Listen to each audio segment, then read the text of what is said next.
I came home after a 26-hour nursing shift and found a second fridge in the kitchen. My son's wife said, "That's mine. From now on, buy your own food." She labeled everything I bought with her name, forgetting they were living rent-free. I prepared a surprise that made them wake up crying.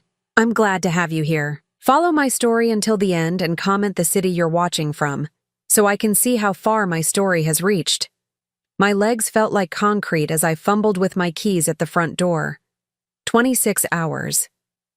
That's how long I'd been on my feet at the hospital, dealing with back-to-back emergency surgeries and a staffing shortage that left our unit completely overwhelmed. At 66, these marathon shifts shouldn't still be part of my routine, but nursing is all I've ever known, and the bills don't stop coming just because my bones ache more than they used to. The house was unusually quiet when I stepped inside. Usually, I could hear the television blaring from the living room or Thalia's voice echoing through the halls as she talked on her phone. My son Desmond had moved back in with his wife 6 months ago after he lost his job at the marketing firm. "Just temporary, Mom," he'd said, that apologetic smile I remembered from his childhood spreading across his face. "Just until we get back on our feet." I set my purse down on the small table by the entrance and kicked off my white nursing shoes, feeling immediate relief as my swollen feet touched the cool hardwood floor. The familiar scent of my lavender air freshener mixed with something else, something that didn't belong. A sharp, chemical smell I couldn't quite place. Walking toward the kitchen to grab a glass of water before collapsing into bed, I stopped dead in my tracks. There, pressed against the far wall where my small breakfast table used to be, sat a massive stainless steel refrigerator. Not just any refrigerator, a double-door monster that looked like it belonged in a restaurant kitchen. I blinked hard, wondering if exhaustion was making me hallucinate. But no, it was real. Chrome handles gleamed under the kitchen lights, and I could hear the low hum of its motor. My original refrigerator, the modest white one I'd bought 3 years ago, had been pushed into the corner like an afterthought. What on earth? I whispered to myself, approaching the new appliance like it might bite me. "Oh good, you're home." Thalia's voice came from behind me, cool and matter-of-fact. I turned to see her standing in the doorway, perfectly put together despite it being nearly midnight.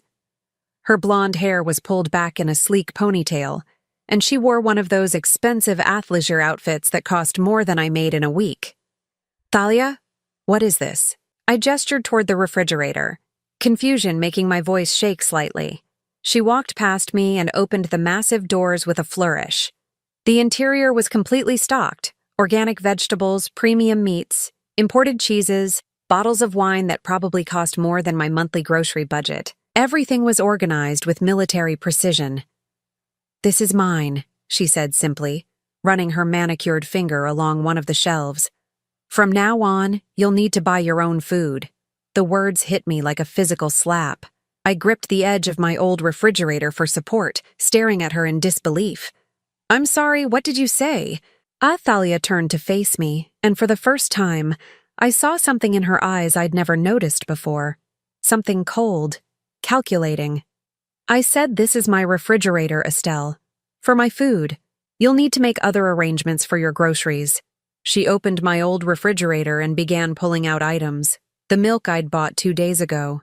The leftover casserole I'd been looking forward to for dinner tomorrow.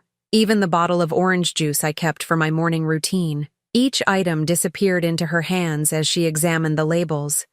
"Actually," she continued, her tone becoming even more businesslike, "most of this will need to go. I've already marked everything with my name."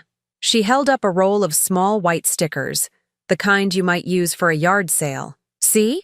This way there won't be any confusion about what belongs to whom." I watched in stunned silence as she methodically placed stickers on items I had purchased with my own money, in my own house, for my own consumption. The yogurt I ate every morning for breakfast, the sandwich meat I packed for lunch, even the butter I used for cooking. "Thalia, this is my house," I said, my voice barely above a whisper. "This is my food." She paused in her labeling and looked at me with what could only be described as pity. "Oh, Estelle, I know this might be hard to understand, but Desmond and I have been talking, and we think it's time for some new arrangements around here. More organized arrangements. The way she said my name, like I was a child who needed things explained in simple terms, sent a chill down my spine. This was the same woman who had smiled sweetly at me for months, who had thanked me repeatedly for letting them stay in my home, who had hugged me just last week and called me the best mother-in-law ever. "Where's Desmond?" I asked, looking around the kitchen as if my son might materialize to explain this bizarre situation. "He's sleeping. He has that early meeting tomorrow with the potential employer I found for him." She finished with the yogurt container and moved on to my package of English muffins. "He really needs his rest, so I'd appreciate it if you could keep the noise down. Keep the noise down, in my own house, after working a 26-hour shift to help keep the roof over all our heads." I stood there, swaying slightly from exhaustion and shock, watching this woman, this stranger who had somehow replaced the grateful daughter-in-law I thought I knew, systematically claim ownership of my groceries. Each small white sticker felt like a tiny act of war. "I don't understand," I finally managed to say. "What's happening here?" Thalia closed the refrigerator door and turned to face me fully. In the harsh fluorescent light of the kitchen, her features looked sharper than I remembered, more angular. "What's happening is that we're all adults here, and adults have boundaries. This is mine." She patted the big refrigerator. "And that's yours." She nodded toward my old refrigerator, now pushed into the corner like a punishment. "But I paid for everything in there," I protested weakly. "And now I'm taking responsibility for the household food budget," she replied smoothly. "It's actually better this way, don't you think? Less confusion, less mixing of resources. Less mixing of resources. As if my 40 years of steady paychecks and careful budgeting were somehow contaminating her superior lifestyle. I opened my mouth to argue, to demand an explanation, to ask where my son was in all of this, but nothing came out. The fluorescent light buzzed overhead, and the new refrigerator hummed its expensive hum, and I realized that something fundamental had shifted in my house while I was away saving lives at the hospital. Thalia smiled then, the same bright smile I'd grown used to over the past months. "You look exhausted, Estelle. You should get some sleep. Tomorrow we can talk more about the new arrangements." She walked past me toward the hallway, pausing only to add, "Oh, and I moved some of your things from the pantry to make room for my supplies. They're in that box by the back door. You might want to find a place for them in your bedroom or something." I was left alone in my kitchen, staring at two refrigerators, one full of food I couldn't touch, one nearly empty and shoved in the corner like an unwanted relative. The box by the back door contained my coffee, my oatmeal, my modest collection of spices, all the small things that had made this kitchen feel like home. Standing there in the harsh light, surrounded by the evidence of my own displacement, I felt something crack deep inside my chest. Not break. Not yet. But crack, like ice under too much pressure. Something was very, very wrong in my house, and I had the terrible feeling that the second refrigerator was just the beginning. I barely slept that night. Every time I closed my eyes, I saw those white stickers, my yogurt, my butter, my sandwich meat, all marked with Thalia's name like tiny flags claiming conquered territory. By 5:30 in the morning, I gave up on sleep entirely and shuffled to the kitchen to make my usual cup of coffee. That's when I discovered the next change. My coffee maker was gone. Not broken, not packed away. Gone. In its place sat a gleaming espresso machine that looked like it belonged in an Italian cafe. A small placard leaned against it, written in Thalia's neat handwriting. "Please ask before using. Settings are very delicate." I stared at the note, reading it 3 times before the meaning sank in. I needed permission to make coffee in my own kitchen. "Looking for something?" Thalia's voice made me jump. She stood in the doorway wearing a silk robe that probably cost more than my monthly utility bill. Her hair perfectly styled despite the early hour. "My coffee maker," I said, my voice hoarse from exhaustion. "Where is my coffee maker?" "Oh, that old thing? It was taking up so much counter space. I packed it away." She moved past me to her espresso machine, running her fingers along its chrome surface like she was petting a beloved cat. "This is so much better, don't you think? It makes real coffee." real coffee. As opposed to the fake coffee I'd apparently been drinking for the past 3 years. I don't know how to use that, I said quietly. Thalia began pressing buttons with practiced ease. The machine hissed and gurgled, filling the kitchen with the rich aroma of expensive coffee beans. It's quite simple once you learn, though the settings really are delicate. One wrong move and you could damage the grinding mechanism. That would be a disaster. This machine cost over $2,000. $2,000 for a coffee maker. I thought of my weekly grocery budget, usually around $100, stretched carefully to cover all my basic needs. Her machine cost 20 weeks of my food money. Where did you put my coffee maker? I asked again. Storage closet in the basement, along with some of your other appliances. She poured herself a perfect cup of coffee, the crema floating on top like something from a magazine advertisement. I had to make room for my kitchen essentials. You understand. My kitchen essentials. I looked around the space that had been mine for 15 years, seeing it now through different eyes. The decorative canisters my sister had given me for my birthday, gone.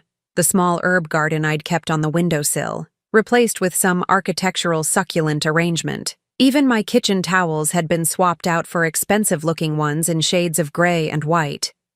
Thalia, we need to talk about this, I said, trying to keep my voice steady. This is my house. She paused with the coffee cup halfway to her lips, tilting her head slightly like a confused puppy.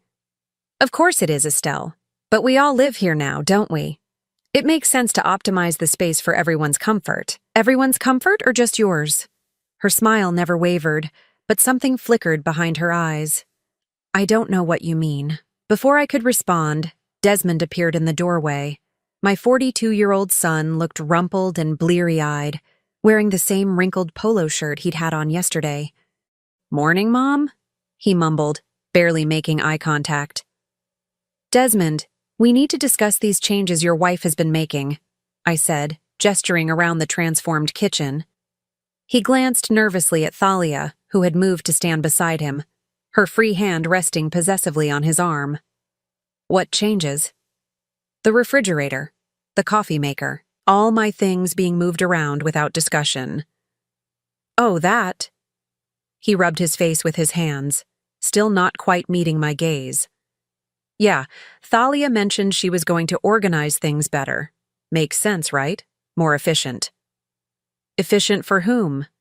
Thalia stepped forward, her voice taking on that patient, condescending tone I was beginning to hate.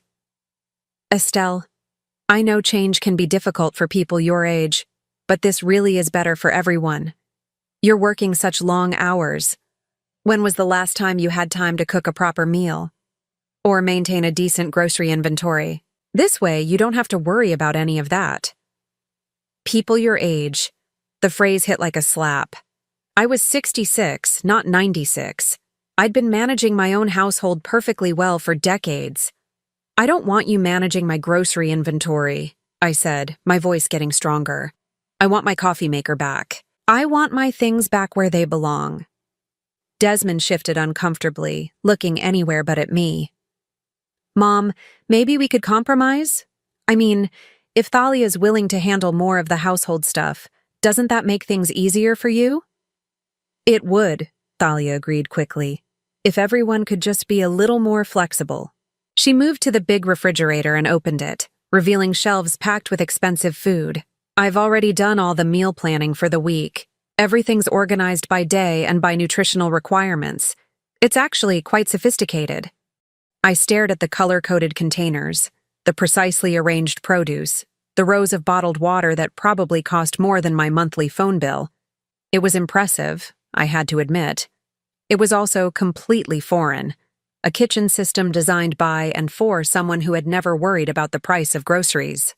What am I supposed to eat? I asked quietly. Well, you'll need to shop for yourself, obviously, Thalia said. There's still some room in your refrigerator for personal items. Not much, but if you're careful about portions and stick to basics, it should be adequate. Basics. Portions.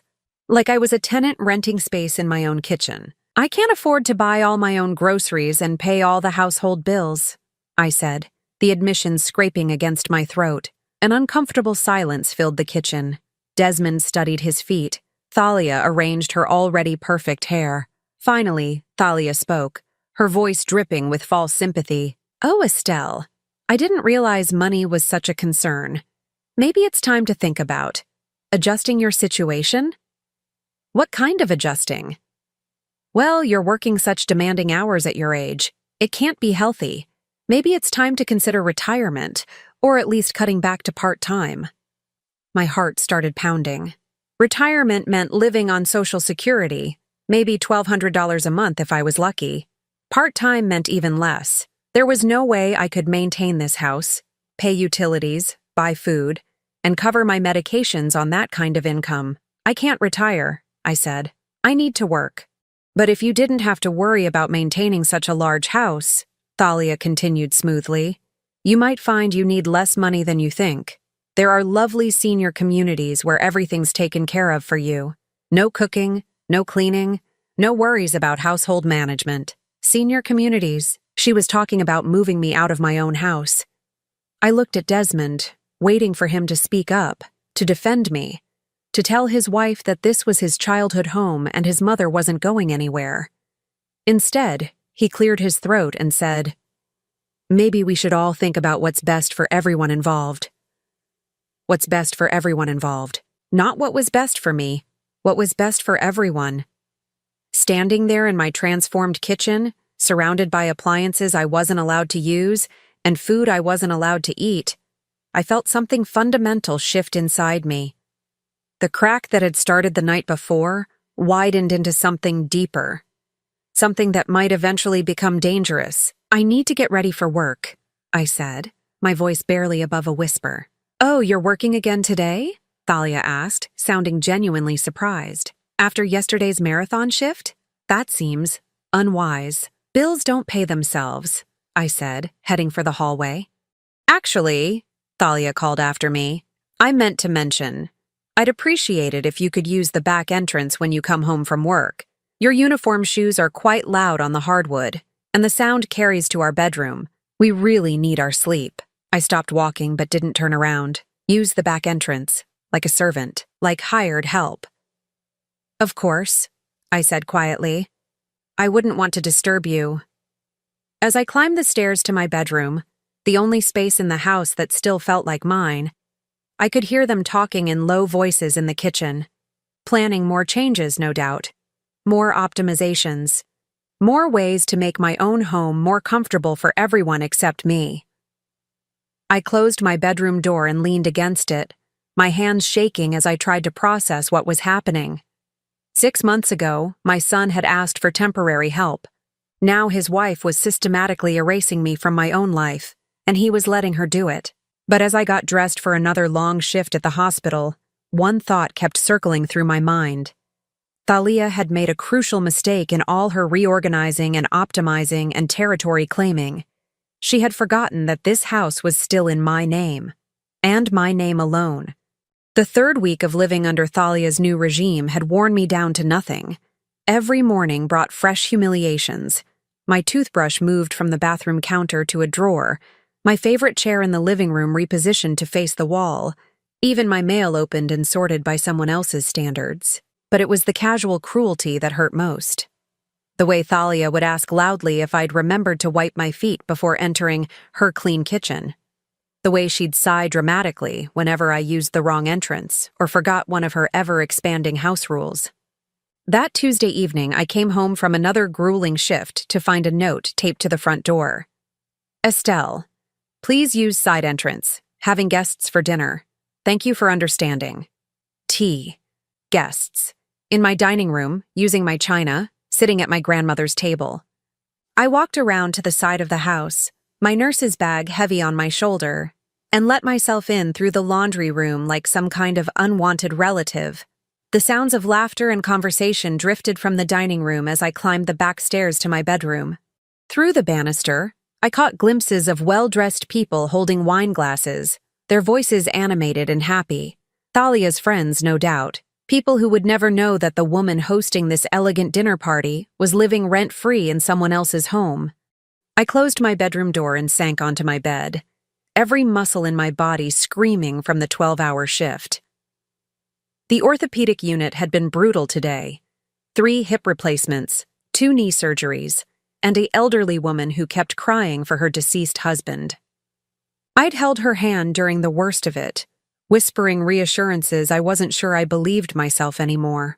The laughter from downstairs grew louder.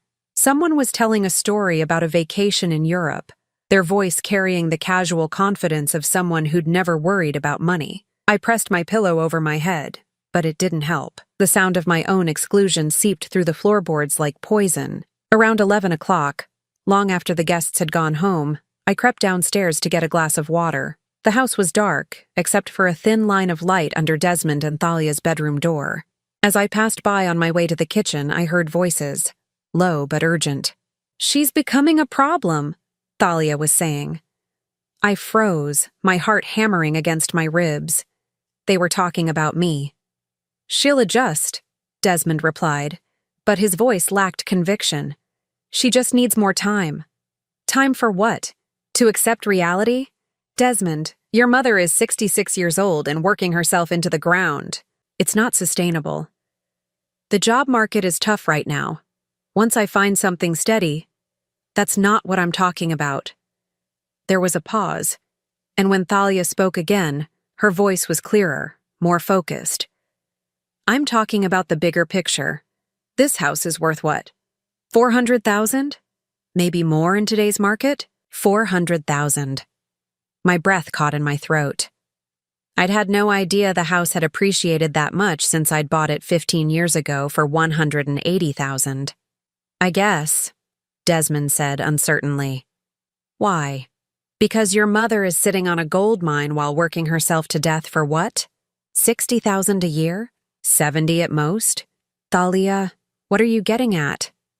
"I'm getting at the fact that we could all be living much better lives if she'd just be reasonable about the situation." My legs felt weak. I pressed my back against the hallway wall, straining to hear every word. "Reasonable how?" "Think about it." Thalia's voice took on that patient, explaining tone I'd grown to hate. "She signs the house over to you, her only son, her natural heir anyway, and we use the equity to set everyone up properly. She could move into one of those nice senior living places, no more worrying about maintenance or property taxes or any of that stress, and we could finally start building the life we deserve, the life they deserve, with my house, my home, my life's work reduced to equity to be cashed in for their convenience." "I don't know," Desmond said slowly. "That seems kind of." "Kind of what? Smart? Practical?" "Desmond, your mother isn't going to live forever. Eventually you'll inherit the house anyway. This way, everyone benefits now, instead of waiting for some tragic accident or illness." Some tragic accident or illness. The casual way she said it made my skin crawl. "She'd never agree to it," Desmond said. "She might, if we approach it right. Frame it as helping her, not helping us. Emphasize how much easier her life would be without all these responsibilities. Hell, we could even find her a place near that hospital where she works. Shorter commute, more time to rest. And if she says no?" There was a long silence. When Thalia finally spoke, her voice was so quiet I had to lean closer to the door to hear her. "Then we make her life here uncomfortable enough that moving out starts to look appealing." My blood turned to ice. Make her life uncomfortable enough. All the changes, all the rules, all the casual cruelties, none of it had been about organization or efficiency. It had been a campaign, a systematic effort to drive me out of my own home. "Thalia, I can't ask her to do that," Desmond said, but his protest sounded weak. "You won't have to ask. I've already found the perfect place. Sunset Manor, about 10 minutes from the hospital. Very nice, very clean. I picked up a brochure today." She'd picked up a brochure. She'd been planning this, researching nursing homes for me like I was a problem to be solved rather than a human being with rights and feelings. "How much does a place like that cost?" Desmond asked. "Around $3,000 a month for a basic apartment. But here's the beautiful part. Once we have access to the house equity, we can set up a trust that covers her expenses indefinitely. She'll never have to worry about money again. $3,000 a month. More than double my current housing costs. To live in a tiny apartment surrounded by people waiting to die. And all funded by the sale of my home, my sanctuary, my only real asset in the world. I need to think about this, Desmond said finally. Of course, but don't think too long. The housing market is hot right now, and your mother isn't getting any younger. The longer we wait, the more difficult this becomes. I heard the bed creak as one of them moved. Panicking, I crept quickly back toward the kitchen, my heart pounding so loudly I was sure they could hear it through the walls. I grabbed a glass from the cabinet and filled it with water, my hands shaking so badly that water splashed onto the counter. The devastating reality crashed over me like a wave. This wasn't about cleanliness or organization or making the household run more smoothly. This was about money, my house, my life's work being systematically dismantled by two people who saw me not as family, but as an obstacle to their financial goals. Every kindness Thalia had shown me over the past months had been calculated. Every smile, every compliment, every moment when I'd thought maybe we were finally bonding, all of it had been part of a plan to get me to trust her enough to sign away everything I'd worked for. And Desmond, my son, who I'd raised alone after his father left, who I'd supported through college and 2 failed business ventures, who I'd welcomed back into my home without question when his life fell apart, he was going along with it, maybe reluctantly, but he was going along with it. I set the glass down on the counter and gripped the edge of the sink, staring out the window into the darkness of my backyard. The garden I'd planted and tended for 15 years was barely visible in the moonlight, but I could see the shape of the rose bushes, the small vegetable patch where I grew tomatoes and herbs. Everything I'd built, everything I'd worked for, everything that made this place home. They wanted to take it all and warehouse me somewhere convenient while they enjoyed the profits. But there was something they didn't know.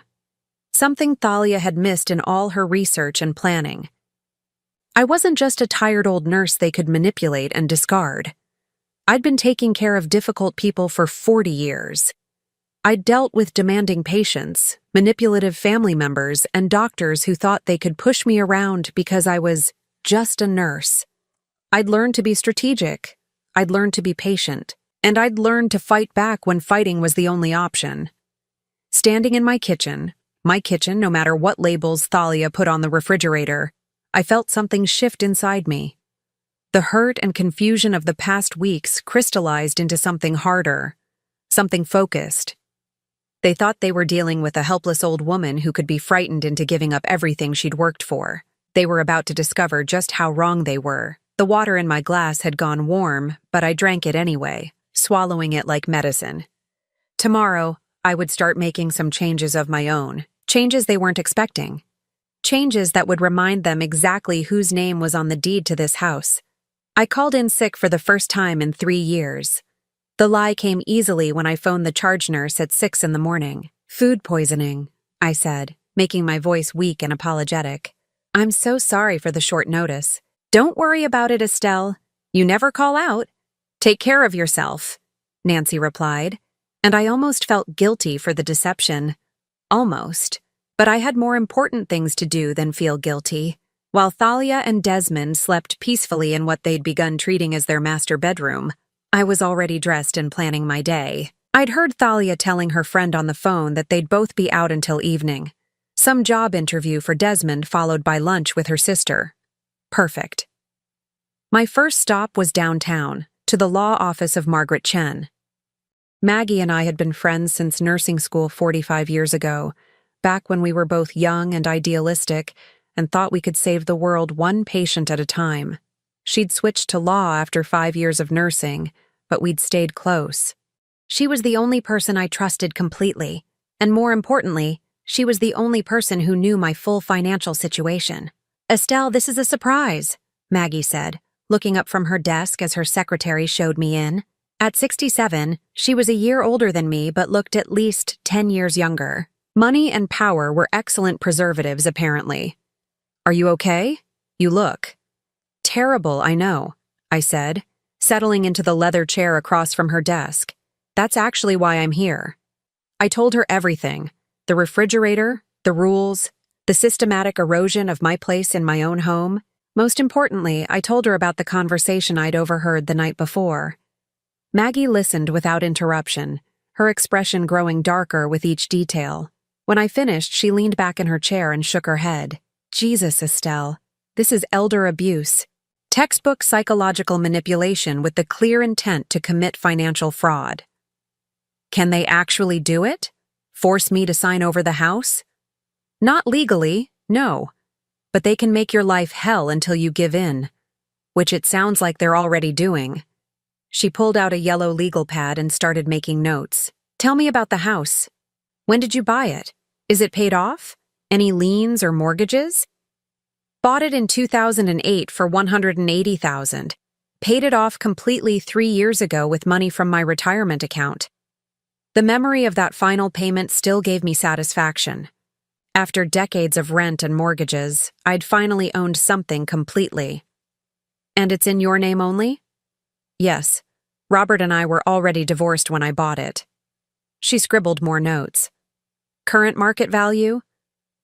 Thalia mentioned $400,000 last night. Is that accurate? Maggie pulled up something on her computer, typing rapidly. $425, actually. Based on recent comparable sales in your neighborhood. Jesus, Estelle, you're sitting on nearly $250,000 in equity. $250,000.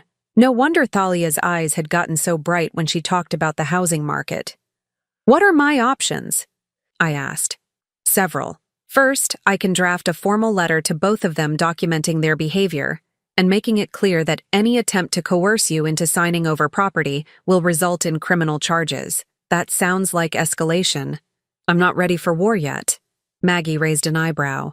What are you ready for? I thought about it for a moment, remembering the casual cruelty in Thalia's voice as she'd planned my exile to a nursing home. Information. I want to know exactly what I'm dealing with. I can work with that. She made another note. I'll run a complete background check on Thalia. Credit history, employment records, any legal issues. It'll take a few days. What about protecting the house in the meantime? There are several ways to do that. We could set up a trust, add additional security measures to prevent fraudulent transfers. But the simplest solution is also the most effective. She looked at me seriously. You could sell it. My heart stopped. Sell my house? Hear me out. You sell the house, take the equity, and use it to buy something smaller. Maybe a nice condo closer to the hospital. Cash purchase, no mortgage, your name only. They can't manipulate you into signing over something you don't own anymore. The idea was terrifying and thrilling at the same time, but where would Desmond and Thalia go? That would be their problem to solve, wouldn't it? I sat with that for a moment. My son and his wife, forced to figure out their own housing situation like actual adults. No more free rent. No more subsidized lifestyle. No more treating me like an inconvenience in my own home. I need time to think about it, I said finally. Of course. But Estelle? Maggie's voice was gentle but firm. Whatever you decide, decide quickly. People like this don't stop escalating. They keep pushing until they get what they want, or until someone pushes back harder. My second stop was the bank. I'd been using the same branch of First National for 15 years, and the manager, David Rodriguez, knew me well. When I asked to speak privately about my accounts, he immediately ushered me into his office. Is everything all right, Mrs. Patterson? He asked, closing the door behind us. I need to understand my financial position, I said. All of it. Savings, checking, retirement accounts, the value of my house, everything. He pulled up my accounts on his computer, and we spent the next hour going through each one. The numbers were better than I'd expected. My retirement account had recovered nicely from the market dips of the past few years. My savings account, while modest, was enough to cover several months of expenses. And my checking account showed a pattern I'd never really noticed before. Steady income, minimal expenses. I'd been living so frugally for so long that I'd actually been saving money without realizing it. You're in good shape, Mrs. Patterson, David said finally. Better than a lot of people your age, honestly. You've been very responsible with your money.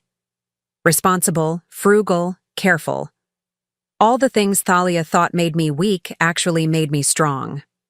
If I wanted to sell my house and buy something smaller with cash, How quickly could that happen? David raised his eyebrows. Are you thinking of downsizing? I'm thinking of taking control of my life. He smiled at that. With the right real estate agent and a motivated buyer, you could close in 30 days. Maybe less if you're flexible on price. 30 days. 1 month to completely upend the life Thalia and Desmond had planned for me. My final stop was the most important one. Heritage Realty was the biggest firm in town, and I'd seen their signs in yards throughout my neighborhood. The receptionist directed me to Sarah Williams, a sharp-eyed woman in her 50s who looked like she could sell ice to Eskimos. Mrs. Patterson, what can I do for you today? I want to sell my house.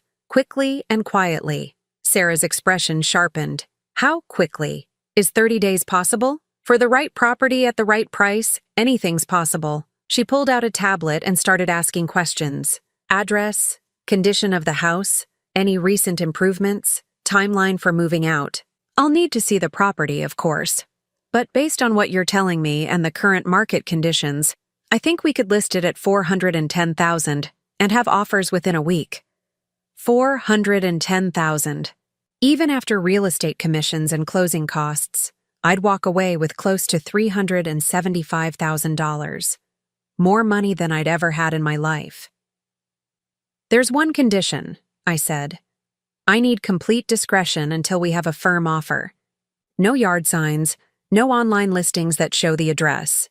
No walk-through appointments unless I specifically approve them. Sarah nodded. We can do what's called a pocket listing. Market it through our network of agents and qualified buyers without public advertising. It'll limit the pool of potential buyers somewhat, but in this market, that shouldn't be a problem. And how quickly could I close on a new property? If you're paying cash, 2 weeks, maybe less. I left the real estate office with Sarah's business card and a promise that she'd drive by my house that evening to assess it for listing. My hands were shaking as I got back in my car, but not from fear, from excitement, from possibility, from the intoxicating feeling of taking control after weeks of being controlled. I spent the rest of the afternoon driving around neighborhoods closer to the hospital, looking at condos and small houses with for sale signs. Most were in my price range. Many were in better condition than my current house, and all of them came with one crucial advantage: no unwanted residents who thought they owned the place. By the time I got home at 5 o'clock, I had a plan, not just for selling the house, but for what came after. Where I'd live, how I'd handle the transition, what I'd tell Desmond and Thalia when the time came. They were in the kitchen when I entered through the back door, my assigned entrance. Thalia was cooking something that smelled expensive, and Desmond was sitting at the breakfast bar scrolling through his phone. Oh good, you're home, Thalia said without looking up from her pan. I was worried when you didn't come home last night. I hope you're feeling better. Much better, I said, and meant it completely. How was your day? Productive, she replied, finally glancing at me. Desmond had a very promising interview, didn't you, honey? Desmond looked up from his phone. Yeah, it went well. Should hear back within a few days. That's wonderful, I said, setting my purse down on the counter. It'll be nice for you to get back to work. Something in my tone must have caught Thalia's attention because she paused in her cooking and really looked at me for the first time. You seem different tonight. Do I? I smiled at her, the same bright smile she'd been giving me for months. I suppose I feel different, refreshed, like I've been reminded of some important things. What kind of things? Oh, just life lessons. The importance of taking control of your own situation, not letting other people make decisions for you. I opened my small refrigerator and pulled out a bottle of water, noting how pathetically empty it looked compared to Thalia's well-stocked monument to excess. You know how it is. Thalia's eyes narrowed slightly, but her smile remained fixed in place. Of course. I headed toward the stairs, then paused and turned back. Oh, Thalia? I appreciate all the organizational changes you've made around here. Very educational. Educational? It's been quite enlightening, seeing how easily someone can just take over when the people around them aren't paying attention. I smiled again. Good thing I'm a quick learner. I climbed the stairs to my room, leaving them in the kitchen with whatever expression they were wearing. I didn't need to see their faces to know I'd gotten my point across. Change was coming to this house, but it wouldn't be the change they were expecting. 3 weeks later, I had everything in place. Sarah had been right about the market. We'd received 4 offers within 10 days, all above asking price. I'd accepted an offer of $425,000 from a young couple who could close in 3 weeks. My new condo, a beautiful 2-bedroom unit just 8 minutes from the hospital, was already purchased and ready for occupancy. More importantly, Maggie's background check on Thalia had revealed some fascinating information. 3 previous relationships with older men, all of which had ended with significant financial benefit to her, a pattern of moving in quickly, establishing control, and then manipulating circumstances to her advantage. She wasn't just opportunistic, she was practiced, but none of that would matter if I couldn't get them to reveal their true intentions, which is where my 40 years of dealing with difficult people finally paid off. The trap I set was beautifully simple. It started with a phone call to Desmond on a Thursday morning, while both he and Thalia were out job hunting. I made my voice shaky, older than my years. "Honey, I need to talk to you about something important," I said when he answered. "Could you and Thalia come home? I'm scared." "Scared of what, Mom? Are you okay?" "It's my heart. I've been having episodes at work. The doctor wants to run more tests, but..." I let my voice trail off meaningfully. "But what?" "But I'm worried about what happens if something serious is wrong. I've been thinking about my responsibilities, about this house, about making sure you're taken care of." There was a pause. I could practically hear the wheels turning in his head. "We'll be right there," he said. They arrived within an hour, both wearing matching expressions of concern that might have been genuine if I didn't know better. I'd spent the time preparing for the performance of my life, messing up my hair slightly, making my makeup just a little smeared around the eyes. "Mom, what's going on?" Desmond asked as they settled onto the couch in my living room, the same couch where Thalia had first started rearranging my life. "I've been having chest pains," I said, pressing my hand to my heart for emphasis. "Sharp ones that come out of nowhere. The cardiologist wants me to have a stress test next week and possibly a cardiac catheterization." Thalia leaned forward, her eyes bright with what I recognize now as calculated concern. "Oh, Estelle, that sounds serious." "It could be.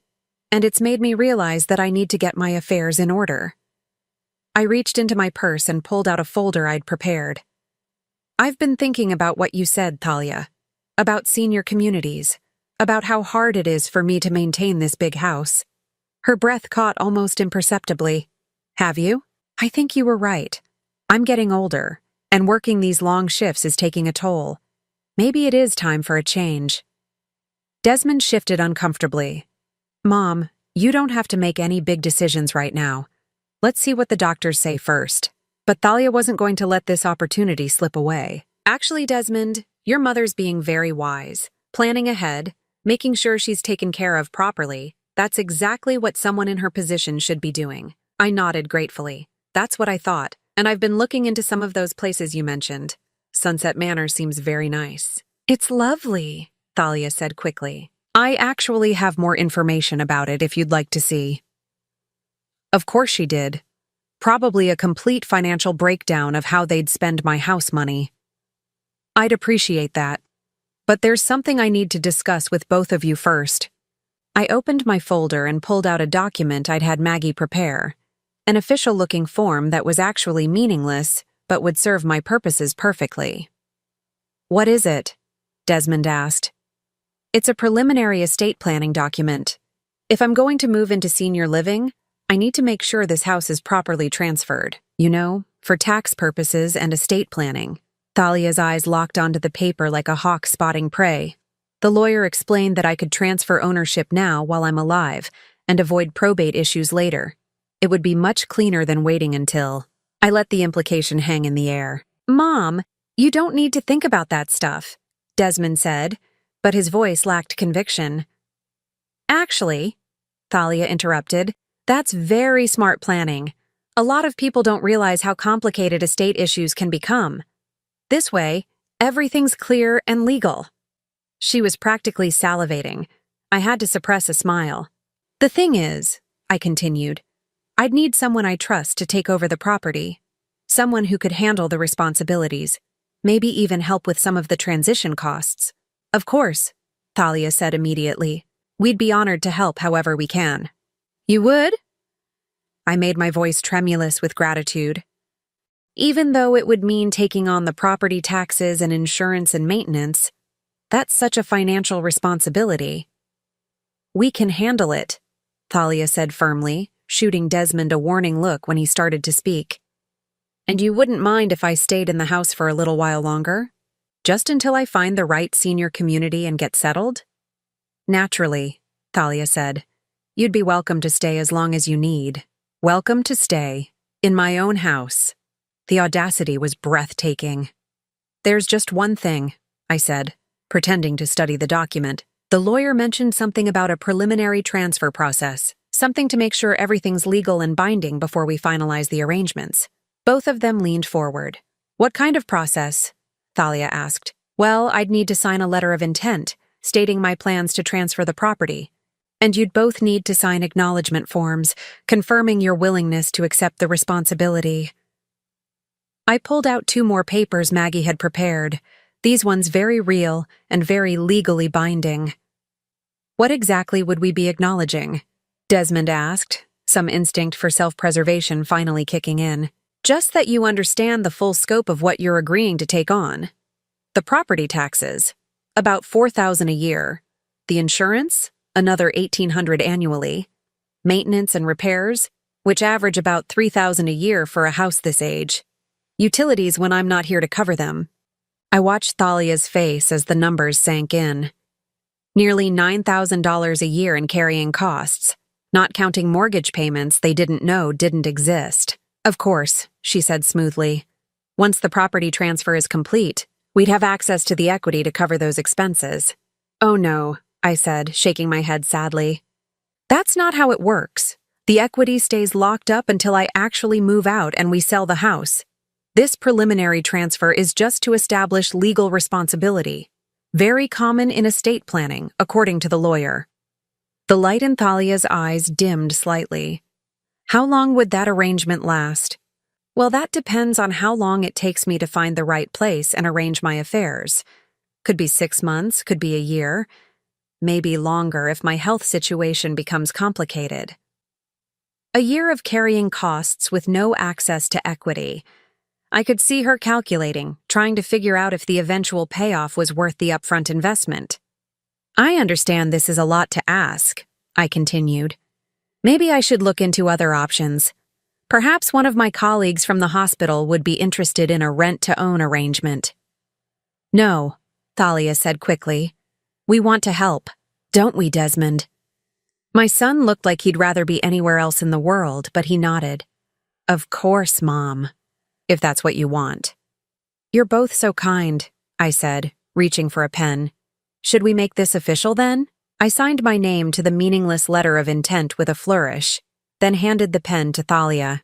She signed her acknowledgement form without reading it carefully, a mistake that would cost her dearly. Desmond signed his more reluctantly, but he signed it. There, I said, collecting all the papers and putting them back in my folder. Now I feel so much better knowing everything's arranged properly. When do you think you'll start looking at places seriously? Thalia asked. Oh, I already have. In fact, I have an appointment this weekend to tour a few facilities. Very exclusive places. The kind where you have to be on a waiting list. Her smile was triumphant. That's wonderful, Estelle. I'm so proud of you for taking this step. After they left the room, presumably to celebrate their victory in private, I sat alone in my living room and allowed myself a small, satisfied smile. The documents they'd signed weren't meaningless after all. They were legal acknowledgments of financial responsibility for my property, binding them to cover all carrying costs regardless of whether they actually owned the house. More importantly, I'd recorded the entire conversation on my phone. Every greedy word, every manipulative suggestion, every moment where they'd revealed their true intentions. Maggie had assured me it would be admissible in court if things escalated that far, but I didn't think it would come to that, because tomorrow, they'd discover that the house they thought they were inheriting had already been sold. That the woman they'd been manipulating and controlling had outmaneuvered them completely, and that the financial responsibility they'd just legally accepted was for a property they'd never own. The closing was scheduled for 10 o'clock the next morning.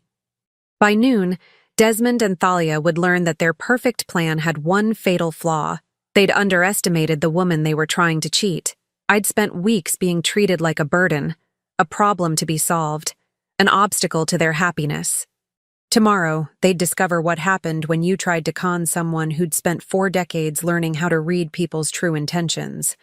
I went to bed that night with the most peaceful sleep I'd had in months. Tomorrow would bring the reckoning they'd never seen coming. The closing went smoothly. By 10:30 Friday morning, I had a cashier's check for $378,000 tucked safely in my purse, and the young couple who'd bought my house had their keys. They'd been thrilled with the quick sale, and the fact that the property came with no complications, no liens, no disputes, no angry family members with claims on the equity. I drove home slowly, savoring what I knew would be my last trip down these familiar streets as a resident. The house looked the same from the outside, modest but well-maintained, with the garden I'd tended for 15 years still blooming despite everything that had happened inside. Desmond's car was in the driveway, but Thalia's wasn't. Perfect. I'd rather do this with just my son anyway. I found him in the kitchen, sitting at the breakfast bar with his laptop open, probably applying for more jobs. He looked up when I entered, and I was struck by how much older he seemed than his 42 years. When had the lines around his eyes gotten so deep? "Hey, Mom, how'd the doctor appointment go?" I'd forgotten about my fictional cardiac consultation. "Fine. Just routine tests. Good." He turned back to his computer. "Thalia's out looking at furniture for when when the house situation gets settled. Furniture for my house, the house I'd just sold out from under them." I sat down across from him, setting my purse carefully on the counter. "Desmond, we need to talk." Something in my tone made him look up. "What about?" "About the house. About what you and Thalia have been planning." His face went carefully blank. "I don't know what you mean." "I think you do." I pulled my phone from my purse and set it on the counter between us. "I heard you talking that night 3 weeks ago, about making my life uncomfortable enough that I'd want to move out, about cashing in on the equity, about warehousing me in some nursing home while you two enjoyed the profits." The color drained from his face. "Mom, I recorded our conversation yesterday too. The one where you both signed legal documents accepting financial responsibility for this property." "You recorded us?" His voice cracked slightly. "I've been recording everything for the past month. Every cruel comment from Thalia. Every time she treated me like a servant in my own home. Every conversation where you let her get away with it." Desmond stared at the phone like it might bite him. "Why would you do that?" "Because I needed to understand what I was dealing with. And what I discovered is that my own son was willing to manipulate and defraud his mother for money." "It wasn't like that," he said quickly. "We weren't trying to hurt you. We just thought—" "You thought what?" "That I was too old and stupid to notice what you were doing. That I'd just quietly sign over my life's work and fade away." He flinched. "We thought we were helping." "Helping yourselves." The front door opened and Thalia's voice rang through the house. "I'm back. Wait until you see the beautiful dining set I found. It'll be perfect once we—" She stopped in the kitchen doorway, taking in the scene. "What's going on?" "I was just explaining to Desmond that I know about your plan," I said calmly. Thalia's expression shifted instantly from confusion to cold calculation. "What plan?" "The one where you manipulate me into signing over my house so you can sell it and use the money to fund your lifestyle while I waste away in some nursing home." "That's ridiculous," she said, but her voice lacked conviction. "Is it? Because I have recordings that say otherwise." The temperature in the room seemed to drop 10 degrees. Thalia moved to stand behind Desmond, her hands gripping the back of his chair. "Even if that were true," she said carefully, "you already agreed to transfer the house. You signed the papers yesterday." I smiled then, the same bright smile she'd been giving me for months. "Actually, I didn't." "What do you mean?" "I mean the papers you signed were real legal documents. Mine was just a piece of paper my lawyer created to see what you'd do. You're both legally obligated to cover the carrying costs of this property for the next year, regardless of whether you own it. Desmond looked confused. But you said you were transferring. I lied, just like you've been lying to me for months. Thalia's grip on the chair tightened. You can't do this. We had an agreement. No. We had a conversation where you revealed your true intentions, and I pretended to go along with it. I stood up, slinging my purse over my shoulder. The same way you've been pretending to care about my well-being while systematically trying to steal everything I own. Where are you going? Desmond asked. To my new home. The condo I bought with the money from selling this house. The silence that followed was deafening. I watched understanding dawn on their faces. First confusion, then disbelief, then growing horror as they realized what I'd done. You sold the house? Thalia whispered. Closed this morning. $378,000 cash in hand. But we signed those documents. We're responsible for the taxes and insurance and maintenance and utilities, I finished. Yes, you are. For the next year, you're legally obligated to cover all carrying costs for a property you'll never own. I hope you saved some money because it's going to cost you about $9,000 over the next 12 months. Desmond looked like he might be sick. Mom, you can't do this to us. I can't do what? Treat you the way you've been treating me? Use you for my own financial gain? Make you feel unwelcome in your own home? This was our home too, Thalia said, her voice rising. No, it was my home. You were guests who systematically tried to steal from me, manipulate me, and drive me out of my own life. I headed toward the hallway, then turned back for one final look at them. Desmond sat slumped in his chair, his head in his hands. Thalia stood rigid behind him, her face twisted with fury and disbelief. The new owners take possession on Monday, I said. You have the weekend to find somewhere else to live. Where are we supposed to go? Desmond asked without looking up. That's not my problem anymore. You're adults. Figure it out. I walked to the front door, then paused with my hand on the knob. Through the kitchen doorway, I could see them both, my son and the woman who'd tried to destroy me, facing the consequences of their own greed and cruelty. A part of me felt sorry for Desmond. He'd always been weak, always taken the path of least resistance. Thalia had seen that weakness and exploited it, turning him against his own mother for the promise of easy money. But sympathy was a luxury I couldn't afford anymore. They'd made their choices. Now they could live with them. I opened the door and stepped out into the bright morning sun. My new condo was waiting. 2 bedrooms, a modern kitchen, a balcony overlooking the city where I'd worked and lived and built my life. No unwanted residents, no one to answer to, no one who could take away what I'd earned. As I drove away from the house for the last time, I caught a glimpse of them in my rearview mirror, standing in the doorway watching me go. They looked smaller somehow, diminished. My phone buzzed with a text from Maggie. How did it go? I pulled over and typed back, perfect. They never saw it coming. And how do you feel? I sat in my car, thinking about that question. How did I feel? Not guilty. They'd brought this on themselves. Not sad. I'd grieved the loss of my son months ago when I realized what kind of man he'd become. Not angry. Anger was exhausting, and I was finally free of it. What I felt was something I hadn't experienced in a very long time. Peace. I typed back, free. The condo was everything the pictures had promised, and more. Bright, clean, modern, without being sterile. The kitchen had granite counters and stainless steel appliances that belonged to me and only me. The master bedroom had a walk-in closet and an ensuite bathroom with a soaking tub. The second bedroom would make a perfect home office. But the best part was the silence. No footsteps overhead, no voices making cruel jokes, no feeling of being unwelcome in my own space. Just quiet, blessed solitude. I made myself a cup of coffee. Real coffee, from my old coffee maker that I'd rescued from the basement storage room, and sat on my new balcony looking out over the city. Somewhere down there, Desmond and Thalia were probably having the fight of their lives, trying to figure out how to salvage their shattered plans. It wasn't my problem anymore. My phone rang around noon. Desmond's name on the caller ID. I let it go to voicemail, then listened to his message. "Mom, please call me back. We need to talk about this. There has to be some way to work things out." I deleted the message without responding.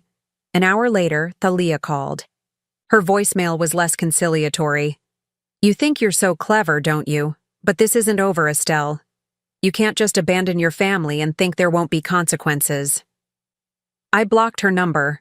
That evening, as I unpacked the last of my boxes in my new home, I found the photo album I'd put together months ago, the one documenting Desmond's childhood, all the times I'd been there for him, all the sacrifices I'd made to give him a good life.